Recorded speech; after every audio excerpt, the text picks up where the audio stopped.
watch out if your enemy's a road ahead of full prophecy to be the greatest beast the world has ever seen. Hello everybody and welcome back to my channel. So I guess this is the podcast that we need to give a chance. Let's see what he has to say, and we will go from there on whether or not we are going to continue listening to it. So, Tom Sandoval has created the Everybody Loves Tom podcast, and we're about to listen to it. Please, I'm going to try and remain as unbiased as possible and give it a shot, and I hope you all do too. All right, let's waste no time. Let's get into this mess. Hey everyone, welcome to the first episode of my podcast, Everybody Loves Tom. Later on today, we're going to be talking to my friend, one of my BFFs ever in my life, Kyle Chan, great jewelry designer. I'm sure you've seen him on the show many times. He's also been on Bling Empire and other things as well. Really excited to talk to him about his Gold Bar whiskey collaboration, as well as our history together. But before that, I would like to introduce my friend, as well as my fellow bandmate of The Most Extras, the drummer and producer of this podcast, ladies and gentlemen, Jason Bader. Hello, Tom. What's up, Jason? Thanks for having me. Dude, yeah, of course. We're doing the podcast. We're doing the podcast. We've been talking about it for a long time. We have. We're doing it. We're doing it. We will be doing, recaps of episodes of Vanderpump Rules, as well as the upcoming Special Forces show that I was on. I was lucky to be on. I mean, I'm so excited for that. I'm really excited also for our Patreon subscribers because we'll be doing recaps of season 11 Vanderpump Rules, as well as the upcoming season of Special Forces and other things. We'll definitely dive into that, especially, this first episode. Really want to sort of, I feel like in this past 6 months or so, the narrative of my life has been more sort of written by everyone else. And so I would really just like to clear some things up, talk about some things that I've learned throughout this whole experience, steps that I've taken to really sort of better myself and try to use, this whole situation as a positive in some way, in any possible way, because I feel like in any situation, whether it's failure or loss, you can really sort of try and take something from it. And I think you have already. Yeah. Just and I've been someone who's seen you through this whole time and seen you evolve and grow. And one thing that I am super proud of you for and have bragged about you to a lot of people is that you have been sober since what? How long has it been so far? Well, I haven't drank since I believe it was April 4th or 5th. Yeah, I mean that's really awesome. Yeah. And I know right before that you were, it was really a tough time for you, and you were going really hard. Yes. And it's amazing, and you kind of did it on your own. Yeah. All on your own. Yeah, I didn't really tell a lot of people during the process. I think that's kind of helps. Yeah. I also, quit smoking cigarettes. I was kind of the point where I was just like chain smoking cigarettes and drinking all day, every day. As soon as I got done working out, I'd start drinking. Yeah.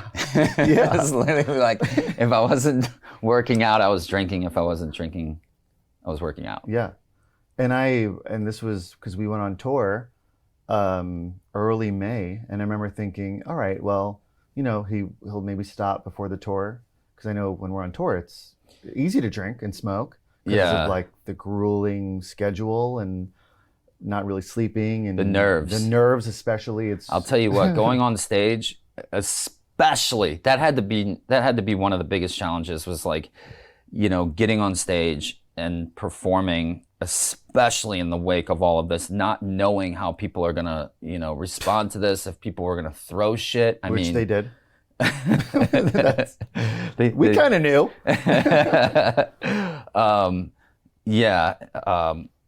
Before I went on stage, it was pretty much like at least 3 shots, 3 beers, just to like just to calm my nerves. Yeah. And that's normal. That was pre-Scandal. Oh yeah, I mean on our rider we would have, and not just for you, I mean we have a big band, Yes. but we would have 3 on our rider, 3 bottles of liquor. Yeah. Whiskey, vodka, tequila. We would have, and we would bring our own Good Lovin'. Good Lovin'. Tom's Good Lovin'. And we would have shots in the green room before we'd go on. Then we'd have our own. We'd have at least 2 cases of beer, a case of seltzers. Oh yeah. Then we'd prepare just for you your own your own bucket of beers for the stage. Yes. Just for the stage. Yeah. And you'd go through those. Popping them. Yeah. Yeah. So. Kicking them over. Yeah. I kicked over so many beers. Yeah, by accident. But for you to go and do this whole tour, and it was a pretty gnarly tour. Almost all of May we were on the road. Yeah. And we had a lot of amazing shows, but we had some really, rowdy crowds, some really amazing supportive people, but some really not supportive people who came to the shows just to disrupt and to be there to show how angry they were. And to I think a lot of people be not great. Yeah, what really sucked too was seeing people be really mean to the fellow band members. Yes, that bothers me the most. Maddie used to get it really bad, and I'm like, what the fuck, man? Our female singer. Yeah, Maddie, she's so great, such a that would amazing, that kills me. Beautiful person, and an incredible singer, incredible person. Yeah. So much great energy, and she would get heckled on beyond belief. It was so bad. Yeah.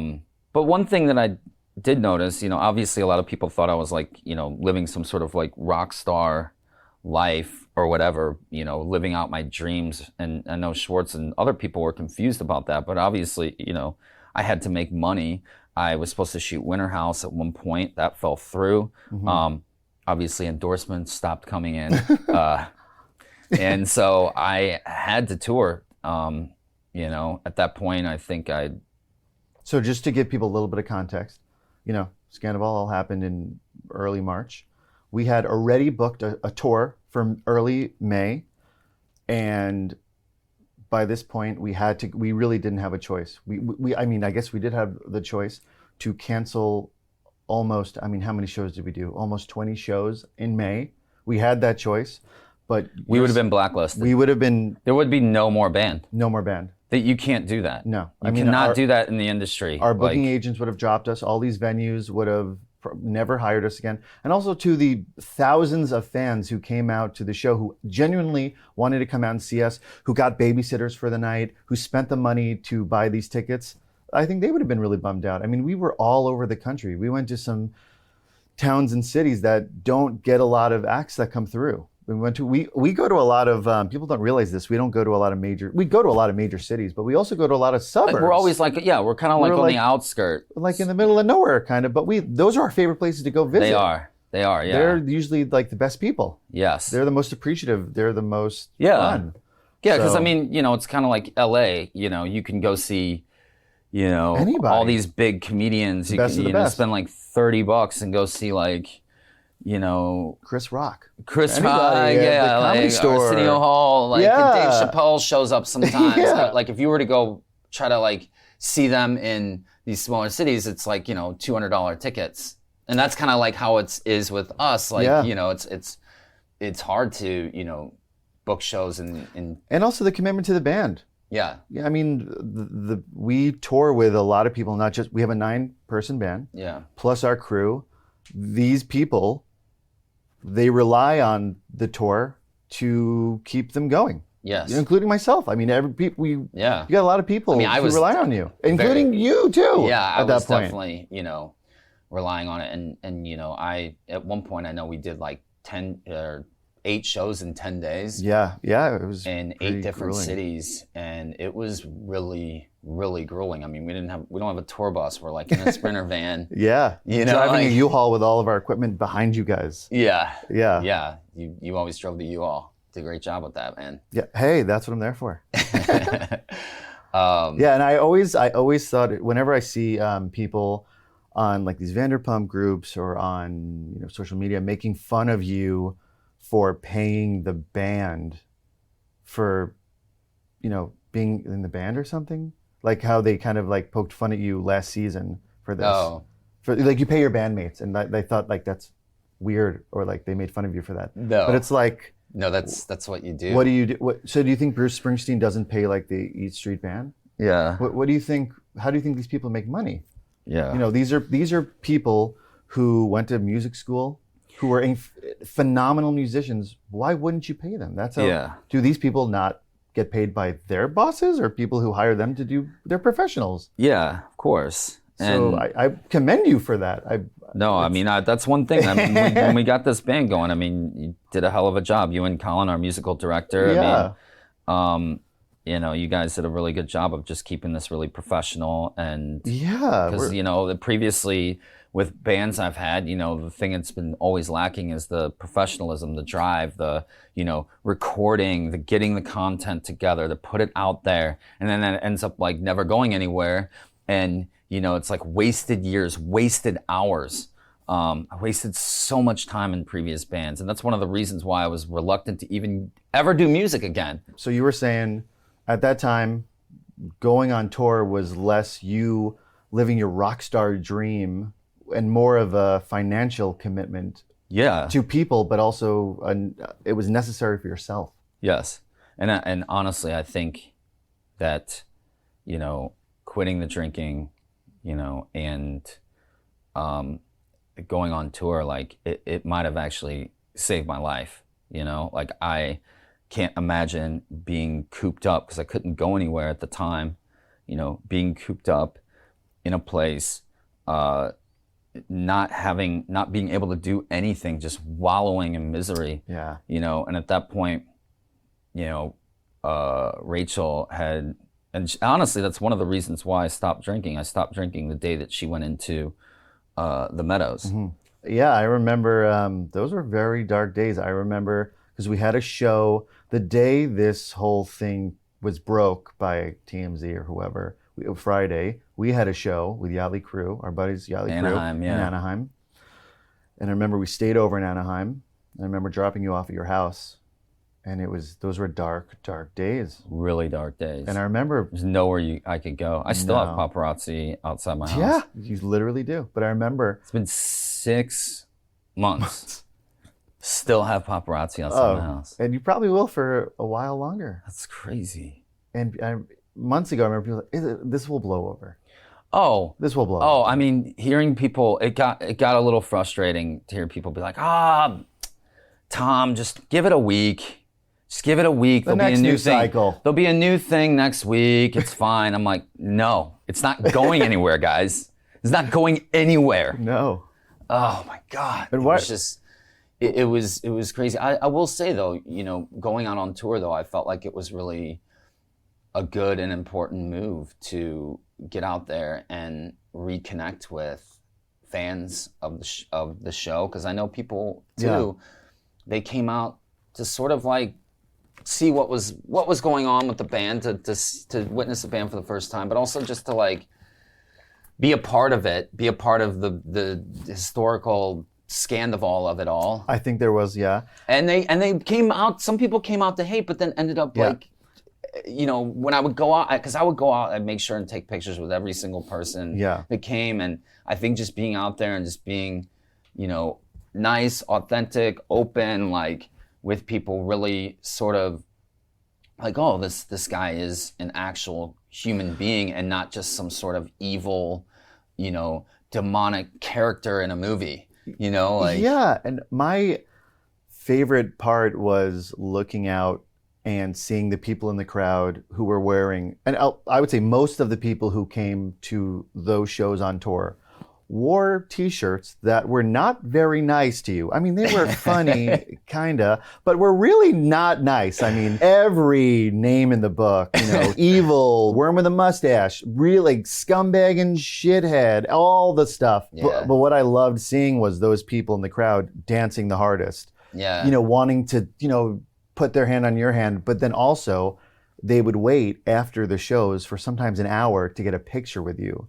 So those same... And they were really nice, too. They were really nice, but also, I gotta say, you were really nice to take a picture with them. If somebody wore a t-shirt with my face on it that said, like, fuck Jason Bader, I don't know if I would take a picture with them, yet alone with 30 of those people. And every night you did that. Wow. That has got to say something about you, Tom. Well, I've always hated when people judge me for what I wear, so I didn't want to judge them for what they wear.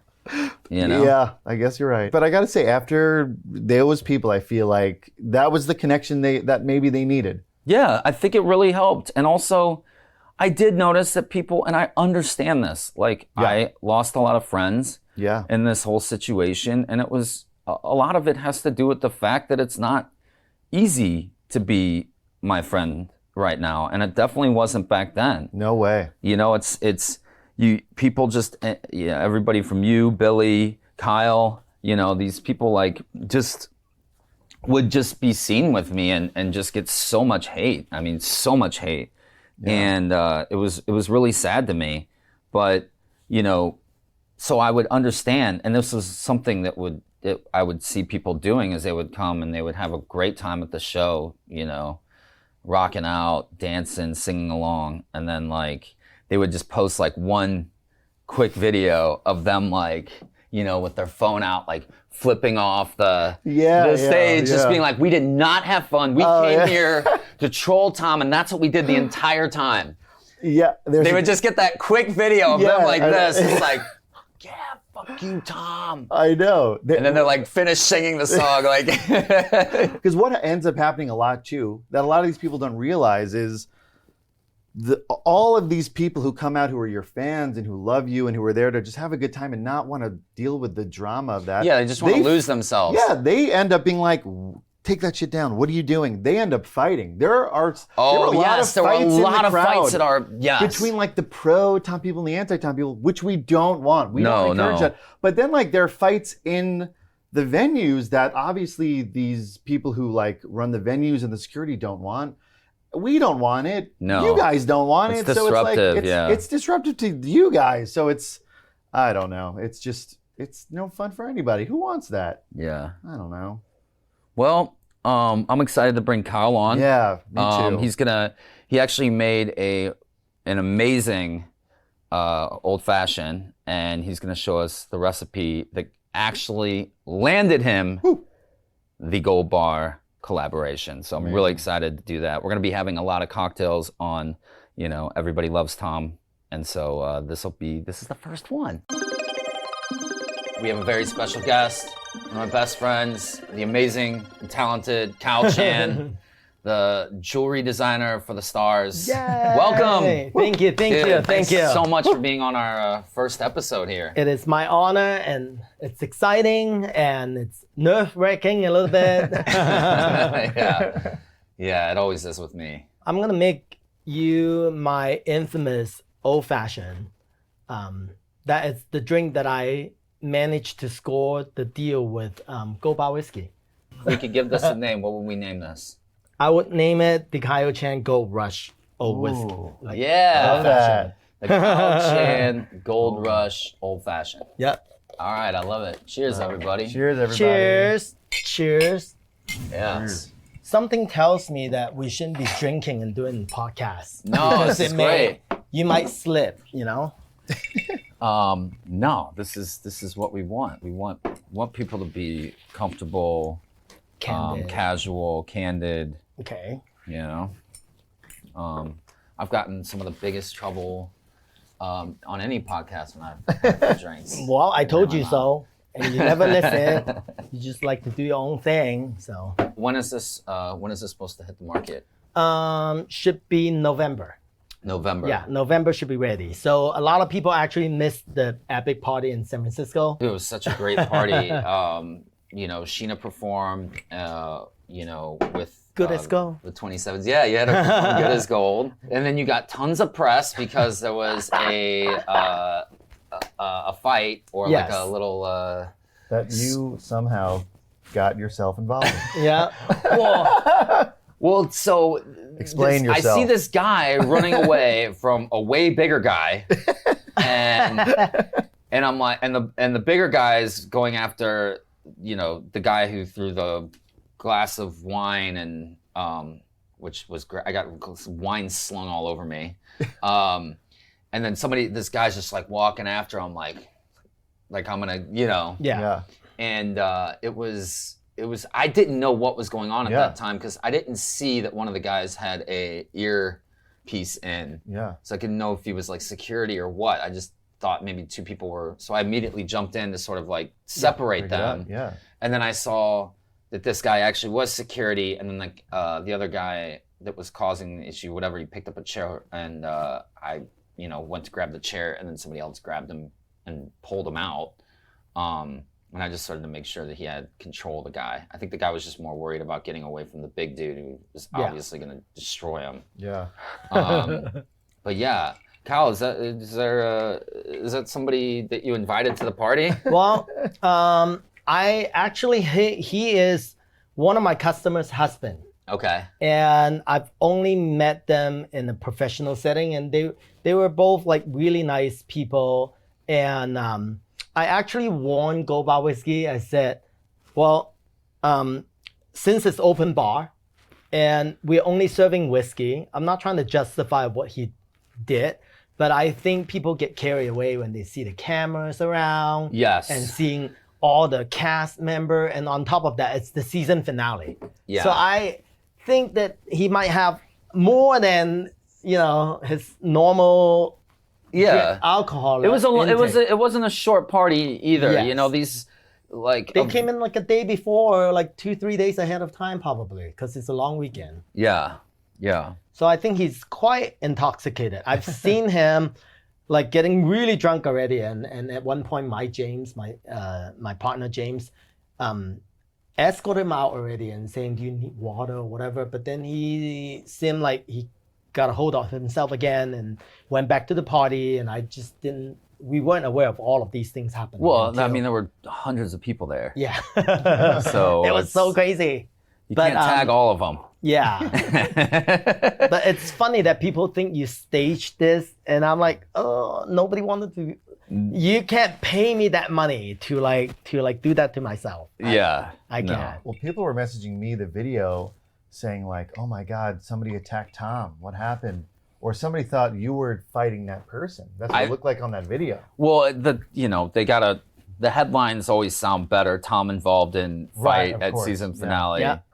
Or Tom gets physical, you know. It's, you know, but it clearly looked like you were trying to de-escescalate. Yeah. What was going on. When I jumped in, I was like, dude, this guy is going to destroy this dude. Yeah.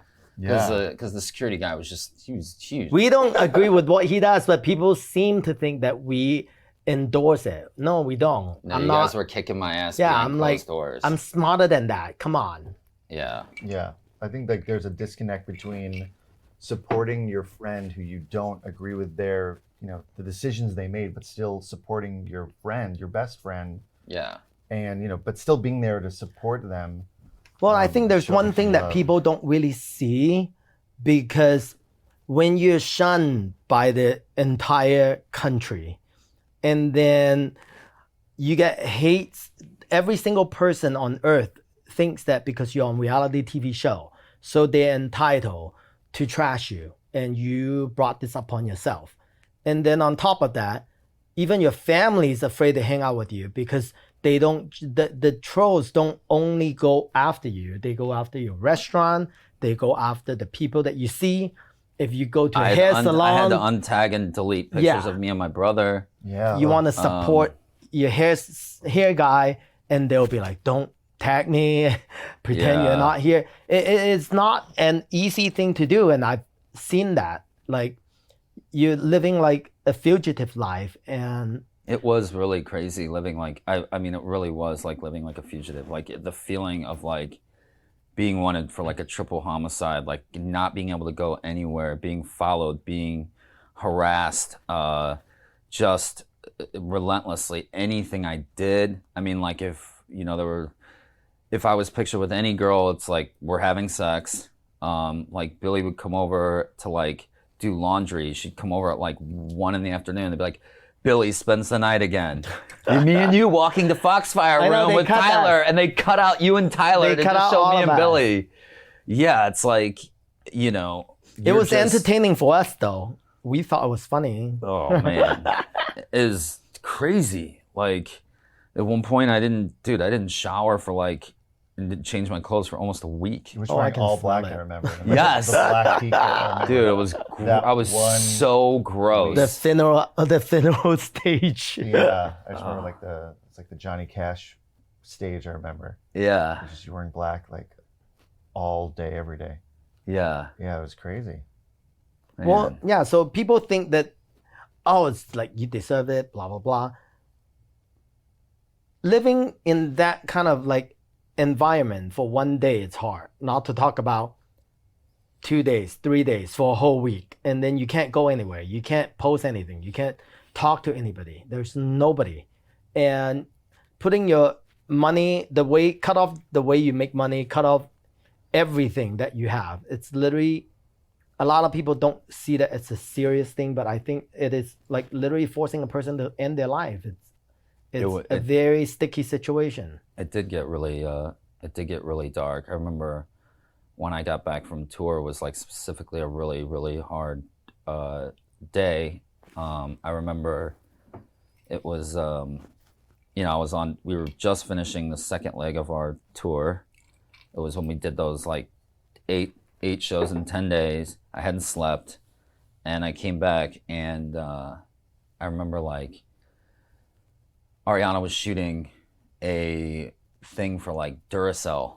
Oh yeah, the battery commercial. And it's like, there's like people at my house, the fire alarm's going off in my house. My assistant Ann is like helping them put together like all their shot, like cleaning up and helping stage stuff for them.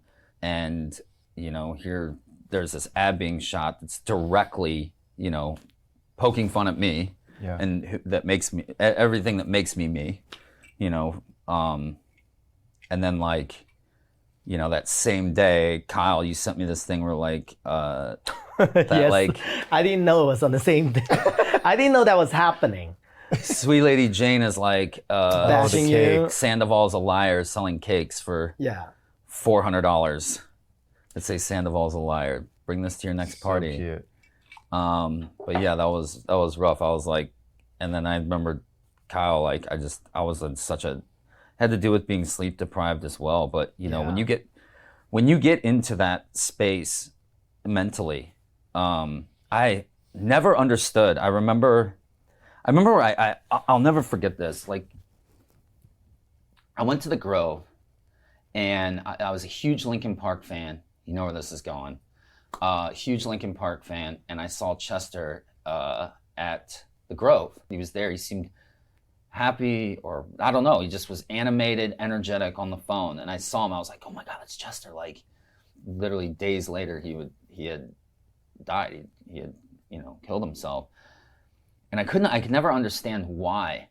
But when you get into that, headspace, it's like it's a domino effect. Like, your world starts collapsing on itself, and you cannot see outside of your feelings. Your peripheral goes away. Your sense of like thinking about future, thinking about like, oh, come on, like you can't, like your ability to snap out of it goes away. And there were some times where I was, felt very, very close. And I'm just so glad that like I had you, was able to, Billy came over that day. I think she took me to a comedy show to like get me out of it. Was it funny? Yeah, it was all right. It was okay. Yeah. But there was just so much. I mean, also during that time, Rachel was away, and, she, initially when all that stuff went down, like we were obviously talking to each other all the time, and we, and then she went away to that facility, and I kind of was like at her beck and call in a sense, because you can, just got rid of, couldn't have her phone in there, no access to anything. And so I had to wait for her call, which can only happen maybe once a day. And so when I would get that call from her, it would be like, oh my gosh, like, but I was constantly waiting there. And then, you know, some days I like wouldn't get that call, and it would, you know, it would really affect my mood. And I remember we'd be on the road, like we're touring, and I'm just like waiting. I'm like, you know, even at band practice, I'd be like, oh, I'm gonna probably get a call maybe between this time and this time. Yeah, sound check or whatever. And then sometimes it's like a week, you know, would go by, or a few days, and it killed me. Yeah. When was the last time you spoke to her? It was like the end of June. Well, I feel like she needed help, and she's getting the help that she might think she wanted. If that's what make her feel better, and this is what she's doing, then so be it. Because the only way for people to learn is they're gonna do what they think is right for them at that moment. And then they're going to look back 5 years and 10 years from now, and then they go, I should have done it this way. So I think for now, the best way for you and her is give each other's time and let her do what she thinks is right. And I know whatever she said could be hurtful, and some of them may not be true, but there's no point of arguing or fighting anymore. And yeah, I mean, just let it be, and she'll learn. She'll decide what's good for her and not. it's one thing. I would have loved to go away, but one thing that I really, really like, am very fortunate and happy about in the way that I was forced to sort of deal with this situation is that, you know, going on tour, it kept me busy, but it also forced me to face my stage fright in a sense. And I did it without drinking. And I did it in front of critics that were not fucking happy with me. No. And going into cities, seeing people hold up signs, seeing people, you know, in that one place in Pittsburgh? Michigan. Oh, in Michigan. Where those people stood there with those signs all day and like put some signs on their windows and stuff. Oh, in yeah. town. Yeah. But like forced to handle that. But also talking with my therapist, I was able to take things and things that he said, advice, apply them in real time to real life situations, and then be like, go back to him and be like, okay, this really helped me. And then be like, but this actually didn't help me. So we could like change and focus on different things. But I was able to apply, you know, what we were working on in therapy to life in real time. And I think that was really important, staying here, facing it, Right. being in it. You know, a couple of things that really hurt my feelings is her, you know, saying that she was alone through this. I mean, I cared and have always cared so deeply for her well-being throughout this whole situation. Like the day after the story broke, we went to her apartment. This was literally the first time that anybody really had seen us like, and not like knowing that we were like, that we're in a thing. Yeah. We were very uncomfortable, extremely uncomfortable. Like there were production lights everywhere. We're shell shocked. Like obviously our world's crumbling. No, we haven't slept. So we kind of just started pretending and like being like almost like acting. Like lovey-dovey. Yeah. And it felt weird and gross. Like I don't know, it just felt like, you know, like making out with like your mistress at your wife's funeral. Like it's fucking gross. We felt it was wrong. We're like, fuck this, we're not filming anymore. And she went to Arizona the next day. I stayed here because I was supposed to film Winter House. And then they were like, well, look, we're not gonna let you film Winter House unless you film with Sheena and Lisa and you start filming again. So they dangled that carrot in front of me. And so I filmed. So I'm sitting in LA by myself, nowhere to go, like nowhere to fucking go. And that's like when I like wasn't showering or anything. I couldn't go back home. But anyways, so like I ended up filming with Sheena and Lisa, and then Winter House ended up being like, well, no, there's no point in you going. I'm just like, shit. That whole producer situation came about because you know, for years, I have put a lot of my own time and money back into the show. And I'm not talking about like for myself, I'm talking about for like the big picture, you know, the overall show, to up the value of the show. Like, to me, you know, it's like for her to come out and say like, you know, you were never in love. It's like, so you came into a, you know, a relationship, you know, and you carried this on for this long and did all of this for a period of 7 months, and you didn't even love the person. Like, that to me makes it so much worse. Everybody deal with their trauma. I would say this is a trauma, major trauma, very differently. You deal with it head on, sober, own it up, or fight a little bit. And she dealt with it like to hide out, don't see the world, don't see other people. And everybody needs like their time. Even Ariana, her like her whole aura like have changed a lot towards you. Like at the beginning, Ariana. she's like pretty like hateful towards you, and then now she's softened up quite a bit. Yeah, I mean, just the other day I was downstairs making dinner, and she came down into the kitchen, and she's got this like tower, this monolithic structure of boxes, and she just started going through them and like stuff that she's been delivered. No eye contact? No eye contact. Okay, well, we're just, you know, we're like sitting there, improved. but we were there for like 10, 15 minutes. But she does that today. She came downstairs, Billy was over. She like said what's up to Billy, and like, you know, it's pretty, I mean, look, like after being around, you know, in the same house for 6 months, like. Coexisting. Yeah. Before all of these, you've never really get a platform to like your own platform to really say what you wanted to say, and this is like the perfect timing. There's often like when you try to apologize, they will shut you down. When you cry, they will say it's crocodile tears. When you use a certain words, they say you're not using the correct words. And Ariana doesn't want your apology. I talked to her. She's not ready for you to apologize. So she doesn't want to talk to you face to face.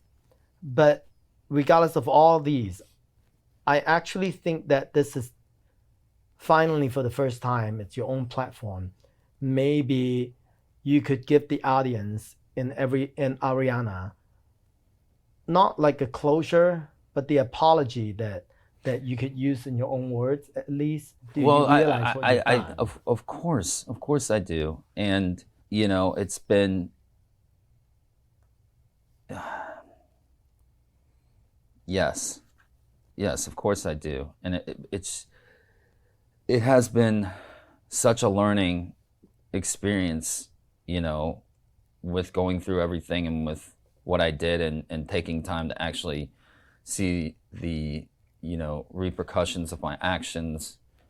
And, you know, when you're in a scenario like that and you're so emotionally wrapped up in your feelings, you don't think logically, and you're just fucking selfish. Yeah. It's like a drug addict kind of like sort of behavior, you know, and I think I was just so unhappy in my life, you know, and very just that I wasn't happy in the direction I was going. I felt trapped. And I didn't know how to handle it. And so I kind of just like rebelled in the worst way possible. And it was like exactly the opposite of what I wanted to do, but I ended up doing it inevitably. And it sucks, and I'm sorry for all the people that I hurt in that process. And, you know, I know now and can see the value of my connections and friendships. I appreciate them more now than ever. you know, especially with you guys. And, you know, obviously Ariana was somebody that I did love very dearly. And, you know, I would never, ever want to hurt somebody like that, even like my worst enemy. But I think that's why sometimes you end up hurting those people you care about the most, is because of your strong connection with them, you know? You say that there's a thin line between love and hate, because it's the opposite of love isn't hate, it's like indifference, you know? So yeah, I've definitely have learned a lot, and I think that as I continue to learn and reflect on these situations, you know, all I can do is just try to be better. Thank you guys for joining us for our very first episode of Everybody Loves Tom. Everybody loves Tom. Come on. You know, everybody does. Everybody loves Tom. If you have something to say it to his face. Yeah. So you guys can check out Cal's website. It's calchandesign.com, correct? Correct. And he's done jewelry for everyone from Lady Gaga to Little Nas X to Mariah did all the jewelry for La La Land. Say Taylor Swift, Yeah. Lady Gaga. Oh yeah, the La La Taylor Land. Swift, the long earrings you did. For Karma music video. Yeah, and then also if you're ever in LA, you gotta go check out his store. He has one of the most insane whiskey and liquor collections I've ever seen. Far You can come surpassed take me. a look. You just can't drink it. What? Try a few. He'll make you a cocktail. And of course, you can get some amazing, beautiful jewelry. And yeah, it's an awesome spot on 3rd Street, right in the heart of West Hollywood. Anyways, guys, thank you so much for joining us today. Thank you so much, Kyle. I really appreciate it. It's been an honor. Thank you. For more content, join our Patreon. Check it out. We got lots of coming to you. Bye, guys.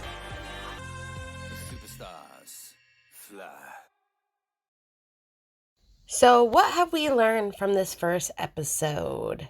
Well, first we learned that Tom, who is joined by Jason Batter, who is the drummer of his band, The Most Extras, is also the producer of the podcast too.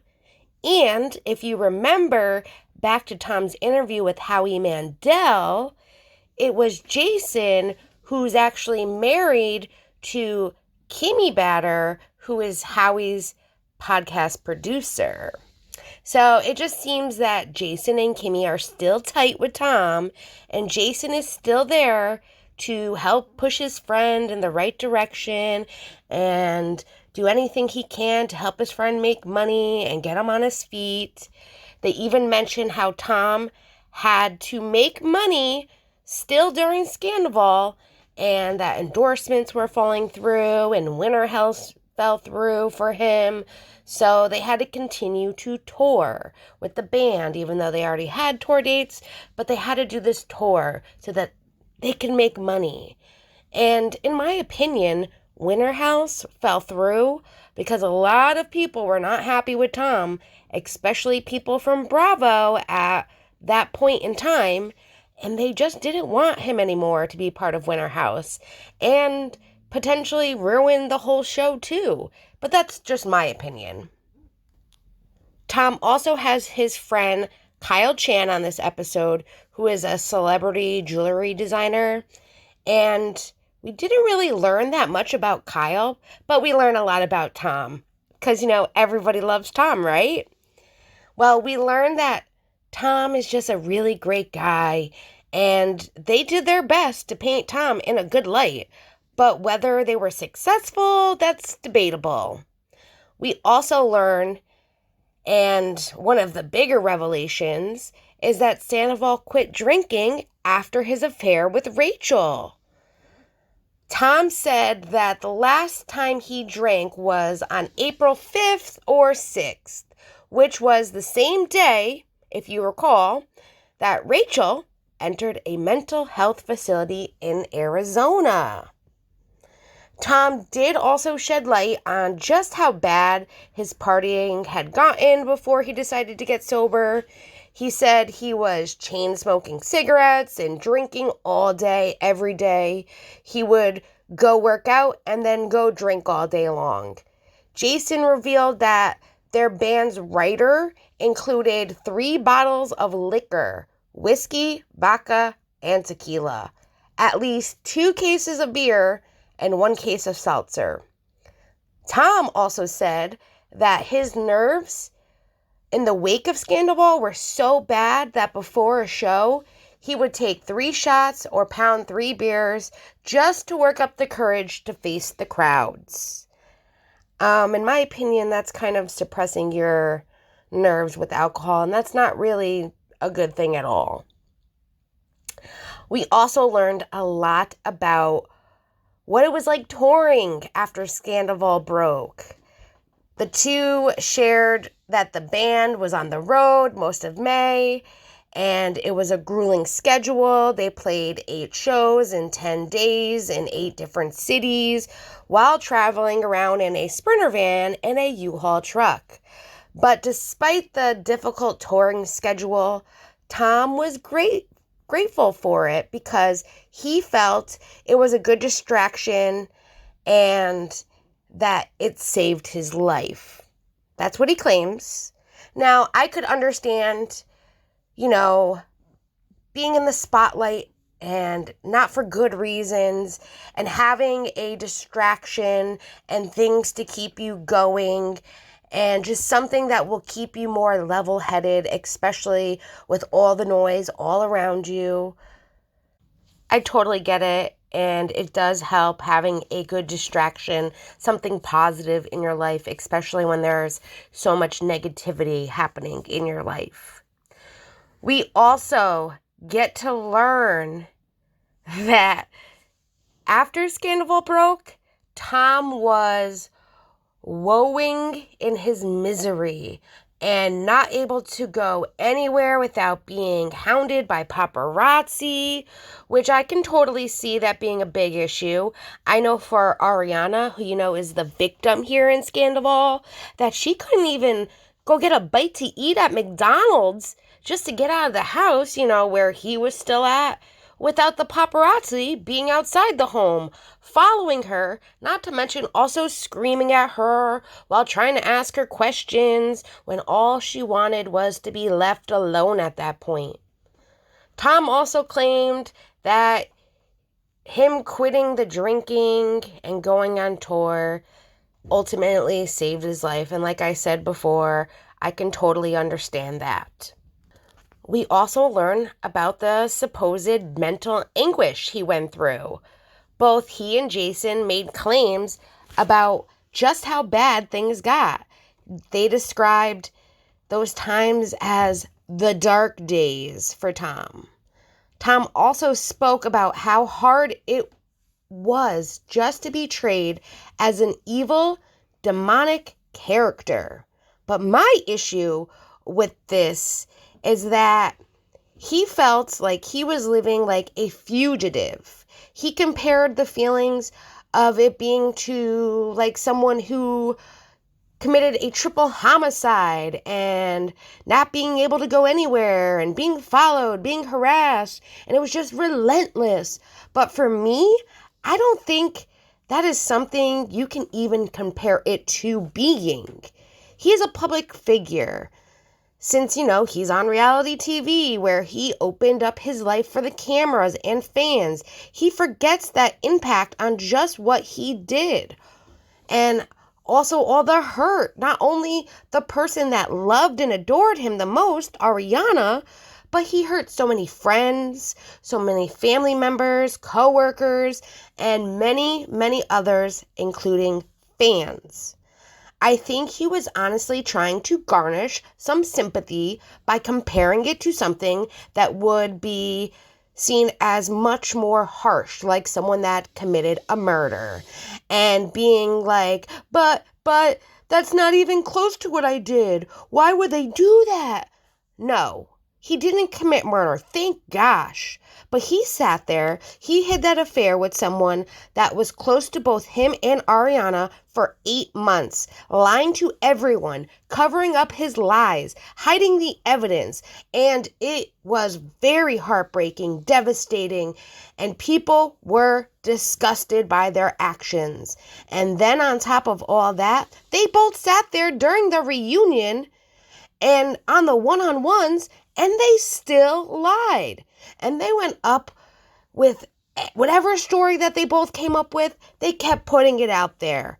Which I'll give it this one to Rachel, this one thing to Rachel.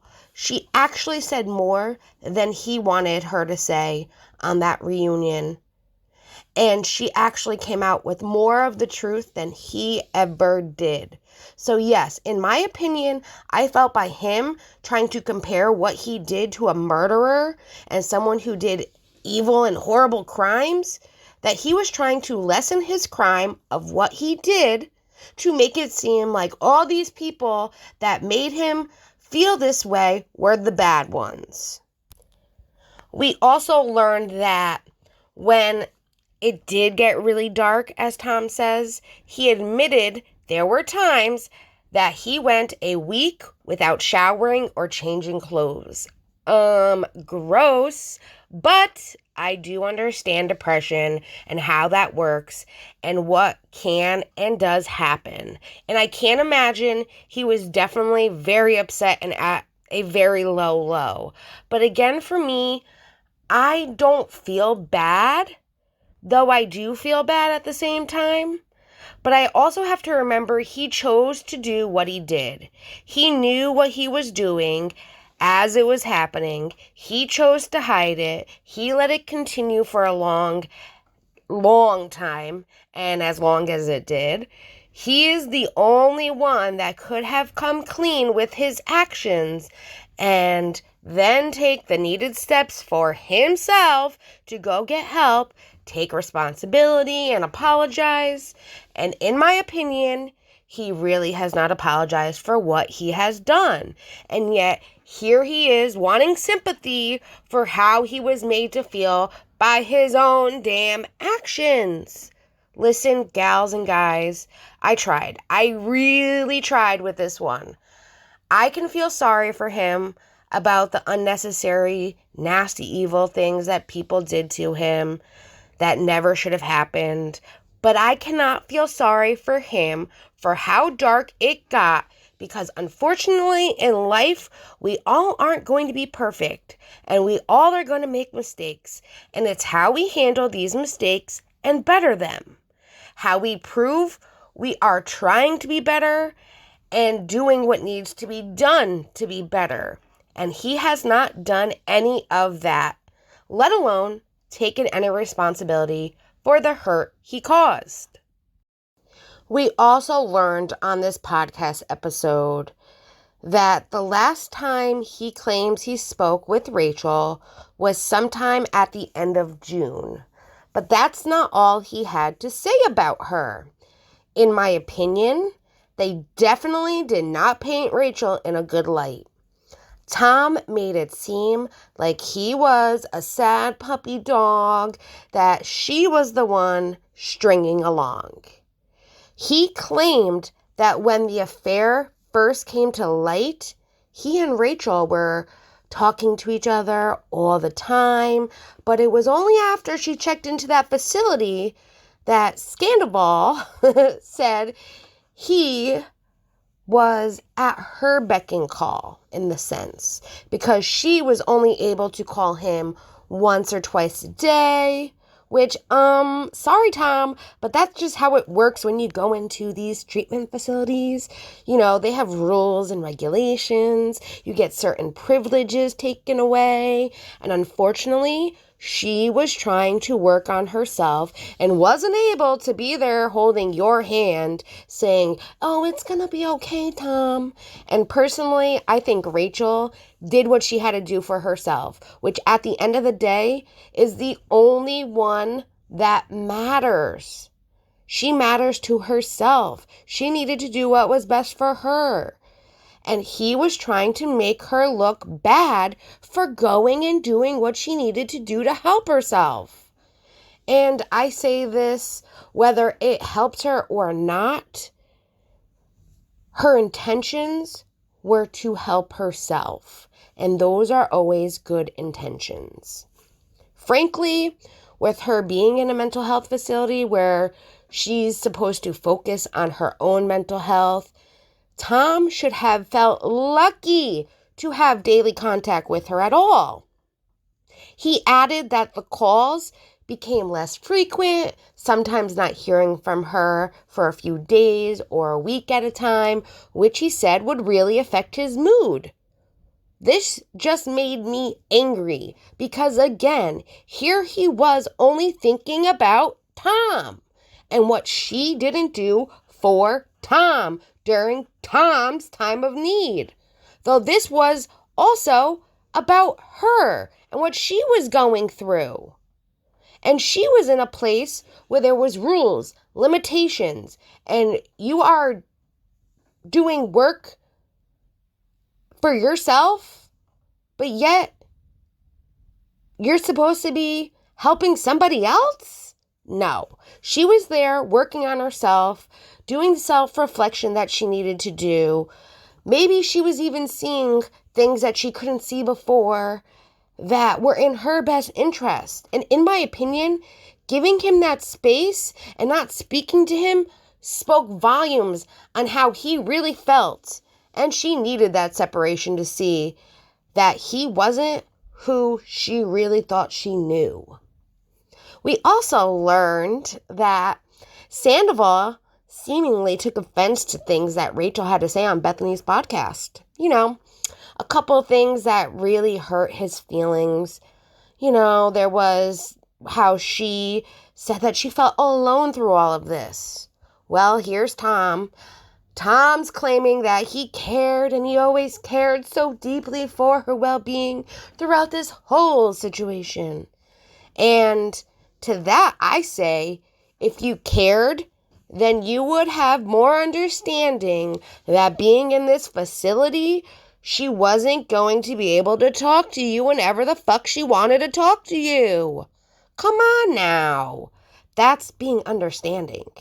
And to me, he just didn't get it. He did not get that she felt alone because when she needed him, he wasn't there for her. But yet, her being in a facility, working on herself and giving her time and space and all of that was her way of showing him that she didn't care about him. No, she was putting herself first, which most normal people usually put themselves first. And you were just mad that she was putting herself first and not you first. And you wanted her there to comfort you, though she stepped up to the plate and did what she had to do. And maybe, in my opinion, you should have done what you needed to do, too. I mean, you went to a week-long retreat. It was more of a spa, though, for you. I don't know. Also, Rachel said on Bethany's podcast that she didn't believe she or Tom truly loved each other. Well, Tom seemed to be not too happy with that comment either. And he kind of used that comment as proof that she was the bigger villain. Tom sat there and was like, so you came into the relationship and you carried this out for this long and did all of this for a period of 7 months and you didn't even love this person? That's me. That makes me feel so much worse. Oh my God, here we go again with him. It's all about Tom. And to that, I say sometimes when you are in a situation, you don't always see things clearly. But then when you remove yourself, even if it's for a minute, sometimes you take that minute to see things for truly how they are. And the things he was saying, doing, but then saying something different to her, I give her props for seeing him for who he really was. I don't think it's about love. How can you even sit there and say you love someone when you are having an affair with them and it's this big secret that nobody knows about? To me, when you love someone, you are so in love that you want the whole world to know that there's nothing that you wouldn't do to show the love and appreciation you have for somebody, and you would do anything for that person. You would be there with them through thick and thin. That's what love is. That, to me, what they had was more of an infatuated love. They loved each other for that time, not in love. Now, after Rachel left for Arizona, Tom says that he stayed behind because he thought he was going to be filming Winter House. We learned that Tom claims that the producers gave him this ultimatum that we're not going to let you film Winter House unless you start filming again, and that they dangled a carrot in front of him so he would film. It seems to him that he did what he was supposed to do, and it was Bravo that didn't. He says that he ended up filming with Sheena and Lisa, and then Winter House is the key word, was like, nope, there's no point in you going. Oh boy. First off, let's just put it into a business perspective. Vanderpump is one show and Winter House is another. Those are two separate contracts. And they could probably, yes, say, hey, if you don't do this, then maybe this will happen. But unless it's down in those contracts, then it doesn't mean anything. And just because Vanderpump producers say one thing doesn't mean the Winter House producers weren't thinking another. And I think the only person that's likely to be disappointed about Winter House seems to be Sandoval. I don't think anyone will be disappointed by him not being a part of it. I know I'm not. We also learned that Tom thinks that him and Ariana are making progress. Oh my God, I had to laugh during this part. He says that after 6 months of Ariana avoiding him like the plague, that she was able to tolerate being in the kitchen with him recently. She managed to be in the same room with him for 10, 15 minutes, though there was no eye contact. I guess if you want to say that's progress, I guess it depends on who you're really asking. Because to me, that's not really progress. To me, that's having to tolerate the fact that she wanted to go do what she needed to do, maybe to go eat a goddamn sandwich, and had no other choice but to be in the same room as him for that 10 to 15 minutes. And she wasn't waiting for him to be done doing whatever the hell he was doing just so she can go do what she needed to do. That's what that seems like to me. Oh, and he also claimed that one day when Billy Lee was over, Ariana said, "What's up, Billy?"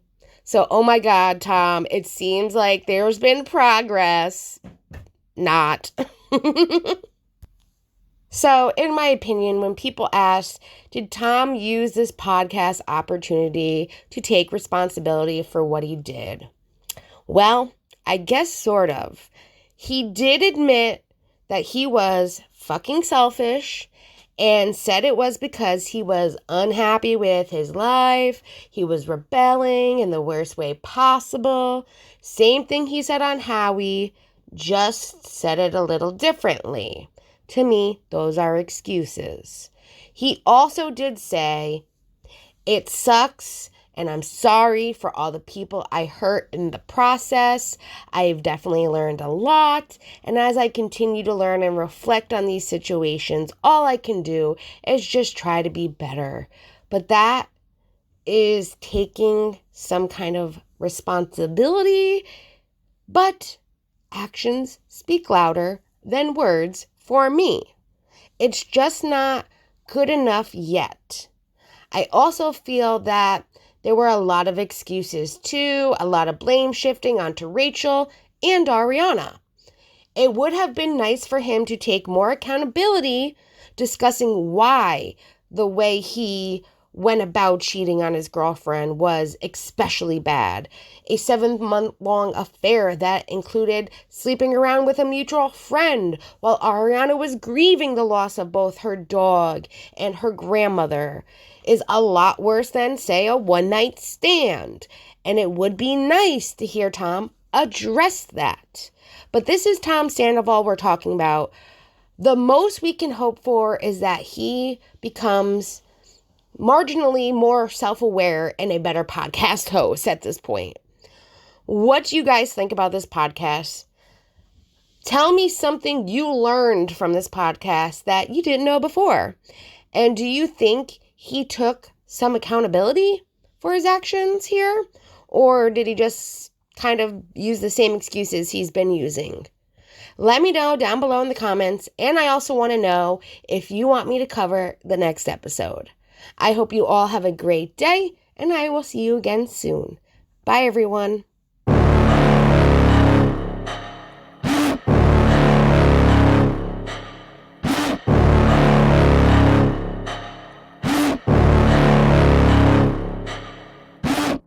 Got a monster inside of me. You better watch out if you ignite me. A road ahead of full prophecy to be the greatest beast the world has ever seen. I feed him every day.